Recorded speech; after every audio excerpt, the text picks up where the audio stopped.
Hello everyone, and welcome back to Daily Kaylee, finally after a very extended absence. Today's episode is the first episode to kick off season 4. I just want to take a minute and let that sink in. I have been doing Daily Kaylee for 4 seasons now. I started this podcast during the beginning of the lockdown at the height of COVID in 2020. It has been over 3 years that I have been putting out content for you guys, and I am so grateful for each and every one of you that continue to listen to me rant about crazy-ass cases that I come across. If you listened to my last episode, it was just a short little clip about life updates and announcing season 4 and sort of why I had been silent for a few months. If you listen to that episode, I just want to give a short update and say all of those things I talked about worked out for me. I did give birth a little less than a month after releasing that episode, and my daughter will be 4 months old next week. That sounds wild to say, but I feel like I am in a good place in life to start season 4. And I think this is going to be an amazing season. I'm already planning the 13 Days of Halloween lineup for this year. I absolutely cannot wait to have my 4th 13 Days of Halloween series. Anyways, before I get way too ahead of myself, let's jump into today's episode, which is the Stinson Avenue Murder. If you're wondering why I chose this case, I'm sure it is very obvious after hearing the name of the case. However, I did originally choose this case based on its name, but when I was actually sitting down and researching this case, this is a wild case. I mean, this shit is crazy. Let's jump into it so that you can agree with me. So, as I said, this is the Stinson Avenue Murder. It is titled so because this kidnapping, rape, murder, meetup gone wrong happened at 1801 Stinson Avenue in Evansville, Indiana. The case begins on October 19th, 2021. On October 19th, a woman by the name of Heidi Carter, who was 37 years old, was arrested outside of the residence after the police had been informed, I had to think of the word for a second, had been informed of a kidnapping and murder situation by an innocent bystander. When the police got to the house, there was a standoff between Heidi and her boyfriend, David Hammond, which resulted in Heidi's arrest and David being shot by police. Once all of the details came about, it became a very messy situation because the story that Heidi and her defense attorneys tried to spin was that she was also a victim of her boyfriend, Carrie David Hammond. That she was a third victim in this violent act. However, the female victim, who she has not released her identity, so I have no idea what her name is. They kept all of her information sealed and private, so I will literally just be referring to her as the female victim. The female victim survived, and she told her story to the court. And what she explained was that Heidi was not a victim, maybe in some degree, some sense of the word, but that she was a willing participant in these acts.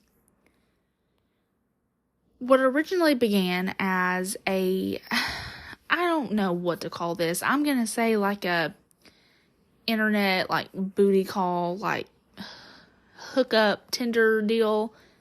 But Heidi was on a dating app called Timey, It is primarily for LGBTQ members. She was on this app, and this is where she met the female victim. And originally, they were going to meet up and sleep together. However, they both had boyfriends. The female victim had a boyfriend by the name of Timothy Scott Ivy, and he was okay with this. He was like, yeah, we can all meet up. Like, we can have a threesome. It's cool. However, Heidi did not tell her boyfriend, David, or his full name is Carrie David Hammond. I'm pretty sure he goes by David, so I'm going to refer to him as David from now on, so there will be no confusion. But as I was saying, David did not know that she was on this dating app, and he did not know that she was going to meet up with these people and sleep with them. So, Timothy and the female victim come over. They're going to sleep with Heidi. They're going to have an innocent, fun, interesting evening as far as they know. Until David walks in and discovers them in the midst of a threesome. He freaks out because, like I said, he had no idea. According to the surviving female victim, he broke down the door and immediately restrained the woman and Timothy. He duct taped them together to a chair. He then abuses them for hours, to the point that the surviving female victim, she doesn't know how many hours. Like, she doesn't know how long this happened.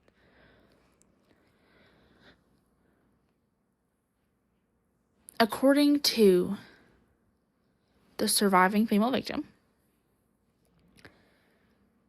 he originally had them restrained, as I said. However, Timothy was making too much noise. He was becoming a liability. So, David choked Timothy to death with a belt. After killing Timothy, he then rapes his girlfriend multiple times. Timothy's girlfriend, the surviving victim, not his own.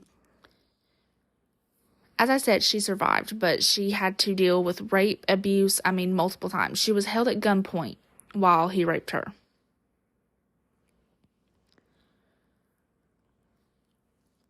As I said, Heidi tried to spin her story as being a victim. However, when the surviving female victim told her story, it became very clear that Heidi was no more a victim than David was.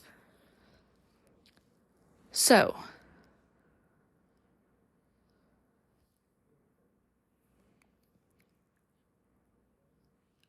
what happened in October 2021? She was arrested on October 19th. She met the girl and her boyfriend, Timothy Ivy, on the dating app on October 14th. So 5 days had passed between the first message and a few days later, they were at her house. Like I said, it was kind of complicated because David had no idea, and obviously it turned into a violently complicated situation. Anyways, as I said, he rapes the female victim at gunpoint multiple times. And during her testimony, she says that they all took meth together when they arrived. And by all of them, I mean Timothy, the girlfriend, and Heidi. They took meth before they began sleeping with each other. However, according to the girlfriend, she has been taking meth in some form since she was 12, so it doesn't affect her very much. Therefore, she told the jury, like, you can trust my memory. I remember vividly what happened to me. According to the female victim, when David busted down the bedroom door, he immediately began beating Timothy with a baseball bat. He then hits her with the baseball bat. Just out of nowhere, he comes in swinging with his bat, and then he restrains both of them to the chair with duct tape. According to the girlfriend, it took more than one person to restrain Timothy. And she also said that, she'd just been beaten with a baseball bat, so she couldn't remember exactly who did what and who helped and all this shit, but obviously it was Heidi.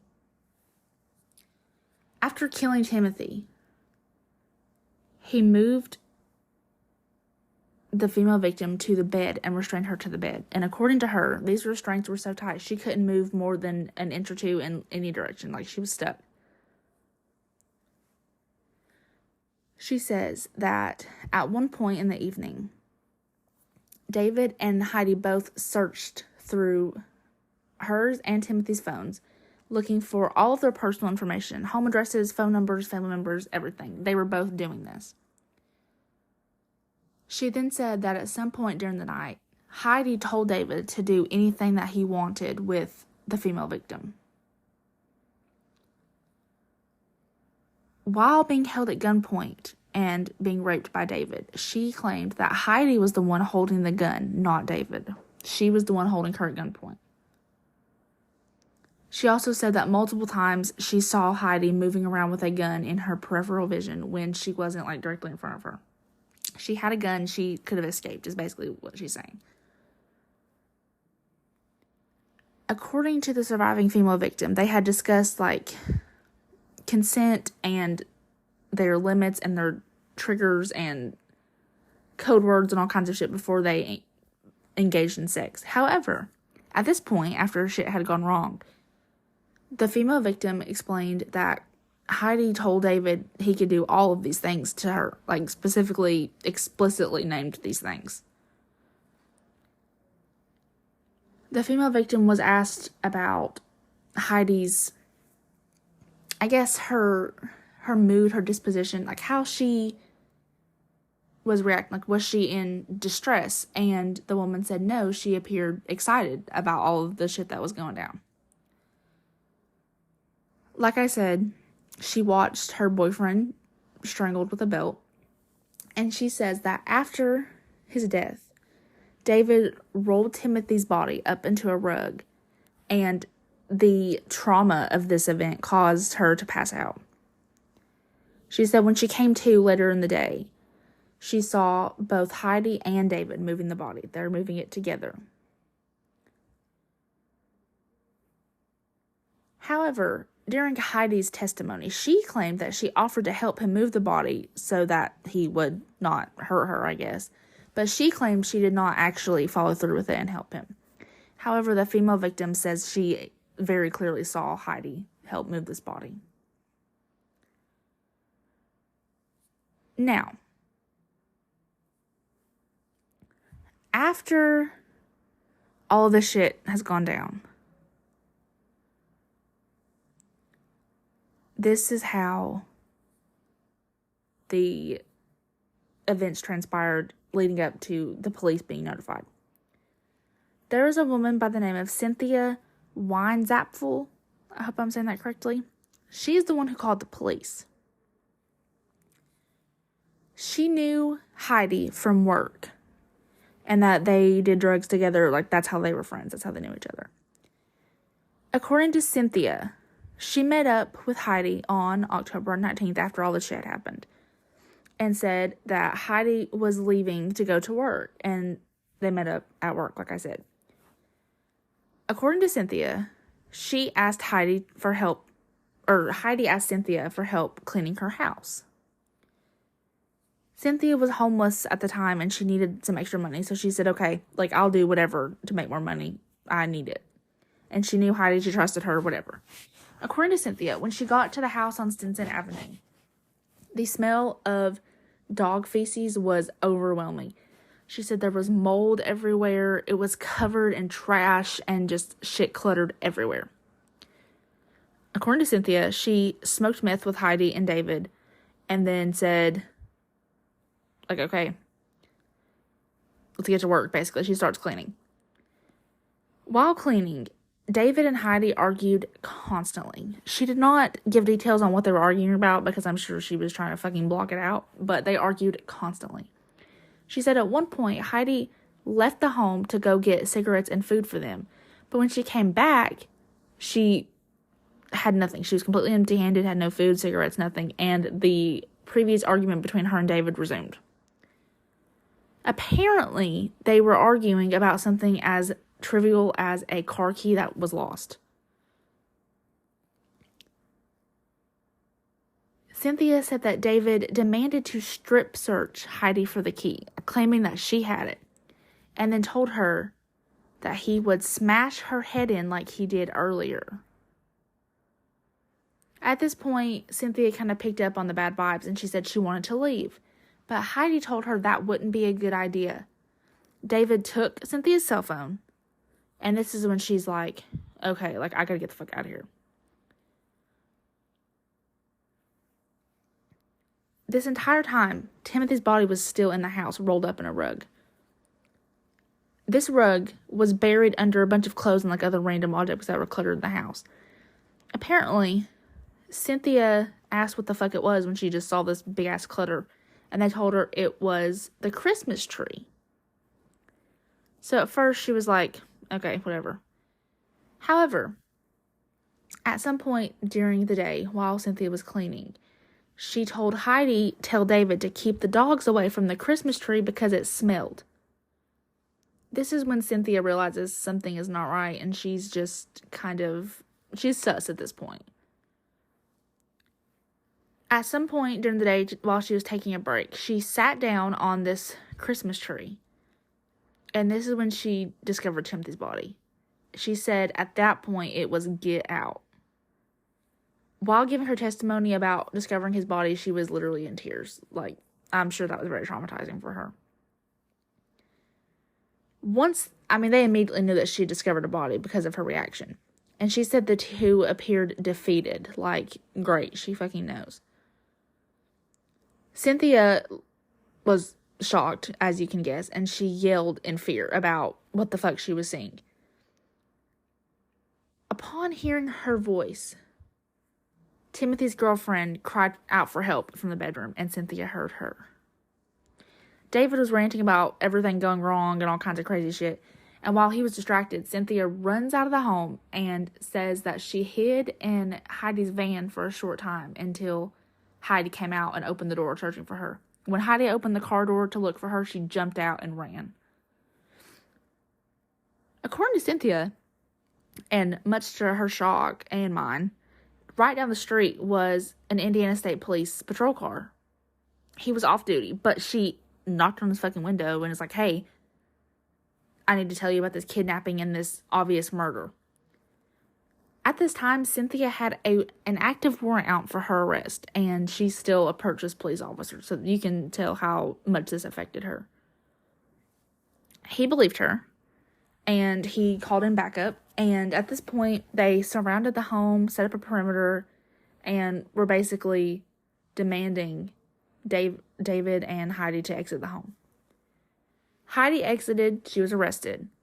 After Heidi was arrested, David exited the home, and he was holding what appeared to be a firearm. As I said, he was fatally shot by the police. However, he was not holding a firearm. He was holding an item that had been twisted up and fucked up to look like a firearm. So it is believed by the police that he wanted to commit suicide by cop rather than be arrested and charged for these crimes. They saved the female victim. She had a severe head wound. It was horrible. She was treated. She survived, like I said. During the trial, the jury heard from 8 witnesses, and they also had the police body footage and Ring doorbell footage. All in all, they had more than 120 pieces of evidence, including the baseball bat that the female victim said was used on Timothy and herself.